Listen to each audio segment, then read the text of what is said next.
Bunit, kumaha carana marah semangat ngonten tetap menyala.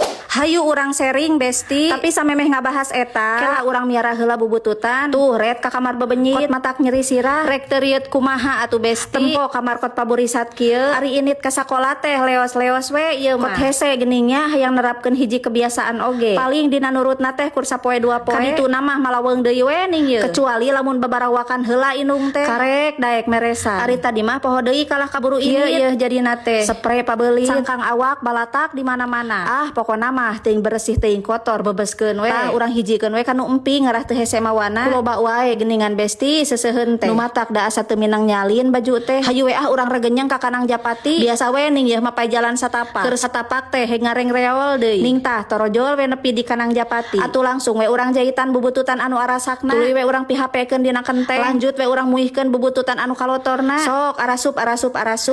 Bubututan geus pupuihan moal ditinggalkeun ayeuna mah bisi kapopohokeun deui. Tuh rek ditungguan we di dieu. Bari nungguan teh bari nelepan bubututan anu arasa. Tuh nya titilep geus beres, anu pupuihan geus eureun. Tuh singkat cerita ieu teh geus meunang ngabersihkeun besti. Ning yeuh kari ngabing-beringkeun we. Naon da teu lila geningannya ditungguan oge. Aman ayeuna mah moal aya drama kapohoan deui. Alhamdulillah perkara bubututan geus beres. Lanjut we ayeuna mah urang ngome gantar ajaib. Paranti naon cenah eta teh Bunit kot malagrang kitu. Tah ieu teh paranti ngalaan aromanis. Heueuh lamat lancah besti aromanis teh imahna Spiderman. Atuh dalamun beberes teh geningan sok fokus we dihana. Ari luhurna sok diantep tara dipalire. Heueuh nyeta pan sok hoream kieuna yeuh tatanggahanana. Lanjut urang kana bahasan utamanya. Jadi kumaha cenah carana ngarah ngonten teh selalu semangat. Tapi hapunten pisan sateu acana. Di dieu Bunit lain niat mapatahan. Tapi hayu urang sharing ieu mah menurut pengalaman pribadi. Mudah-mudahan aya positifna anu bisa diambil. Kahijina ulah fokus heula kana hasil anu gede. Fokus heula we kana langkah leutik anu bisa dilakukeun setiap hari. Misal contohna konsisten heula posting we. Usahakeun ulah bolong-bolong. Anu kaduana istirahat yang cukup. Lamun capek istirahatkeun ulah dipaksa. Sabab lamun urangna stres justru kalah bakal ngaleungitkeun semangat dina ngonten. Terus poin anu katiluna ulah ngabanding-bandingkeun diri jeung batur di media sosial. Baik itu pencapaian atawa nu lainna. Fokus we ka diri sorangan. Kumaha carana poe ayeuna bisa lebih baik ti poe kamari. Tah kitu cenah besti. Lanjut kana poin anu kaopatna. Inget-inget deui tujuan awal jadi konten kreator. Eta kudu jadi penyemangat utama dina proses. Lanjut deui kana poin anu kalima. Neangan suasana anu bikin hate jadi ringan. Misalna ngobrol jeung orang-orang baik, orang-orang anu bisa ngahadirkeun energi positif kana diri. Jalan-jalan pagi atawa sekedar ngopi atau ngeteh santai. Lanjut kana poin anu kagenepna sekaligus poin anu terakhir. Lamun keur datang jurig hoream ulah digugu, tetep Allahumma maksakeun. Sabab aya hiji jelema anu moal bisa sukses saumur-umur. Sok sanajan manehna getol ngonten, semangatna membara unggal poe